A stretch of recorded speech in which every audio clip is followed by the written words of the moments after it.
পাশে মানুষের সাথে আমরা আছি এই বাংলাতে। আপনারা দেখছেন সংবাদ শিরোনাম। দেখলেন তো অনেক কিছু, এবার দেখুন নতুন কিছু। দি ফিউচার ফাউন্ডেশন স্কুলের উদ্যোগে দুদিনের বন্দুকের টার্গেট প্রশিক্ষণ।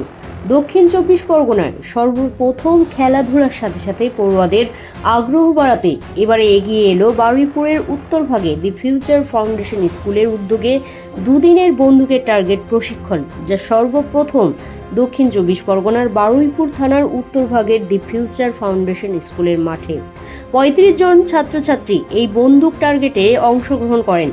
শরীর চর্চার পাশাপাশি নির্দিষ্ট টার্গেটে ঠিক রাখার জন্য ছাত্রছাত্রীদের আত্মনির্ভরশীল করে তোলার সর্বপ্রথম এই উদ্যোগ নিল কোচ টিনা তিওয়ারি। তিনি বলেন, অনেকেই এই ব্যাপারে জানে না। ছাত্রছাত্রীদের আগ্রহ করতে তাদেরকে সর্বপ্রথম এই বিষয়ে জানানো, তাদেরকে উদ্যোগ করে তোলা। দি ফিউচার ফাউন্ডেশন স্কুলের সদস্য সত্যপ্রকাশ মিশ্র বলেন, সর্বপ্রথম দক্ষিণ চব্বিশ পরগনা আমাদের স্কুল উদ্যোগ নিল বন্দুক টার্গেট প্রশিক্ষণে।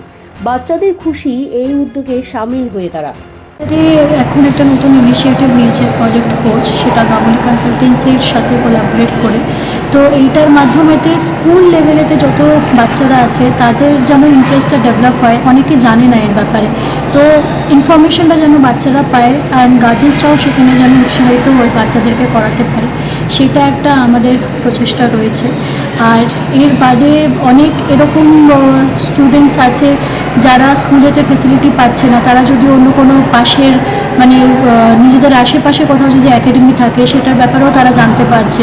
বেসিক্যালি ওয়েস্ট বেঙ্গলেতে শুটিংয়ের ইনফরমেশান যেটা খুব ল্যাকিং ছিল, আস্তে আস্তে আমাদের এই উদ্যোগেতে এটা আরও বাড়ছে। যা সর্বপ্রথম এখানে দক্ষিণ চব্বিশ পরগনা, তাই তো? হ্যাঁ, সর্বপ্রথম দক্ষিণ চব্বিশ পরগনা বারুইপুরের উত্তরভাগে। হ্যাঁ, এটা ফার্স্ট, এই সাইডেতে এটা ফার্স্ট প্রজেক্ট হচ্ছে। ভালো একটা এক্সপিরিয়েন্স হলো আমার। প্রথমে এই ক্যাম্পে নাম দেওয়ার আগে আমি অনেকবার ভেবেছি, আমার মনে হচ্ছিল যে পারবো তো, কাউকে মেরে ফেলে দেবো না তো।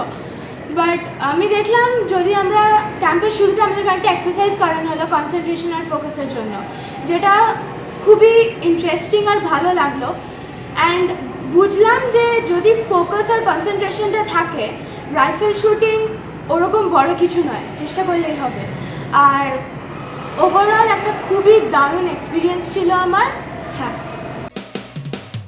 মানুষের পাশে মানুষের সাথে আমরা আছি এই বাংলাতে। আপনারা দেখছেন সংবাদ শিরোনাম। দেখলেন তো অনেক কিছু, এবার দেখুন নতুন কিছু।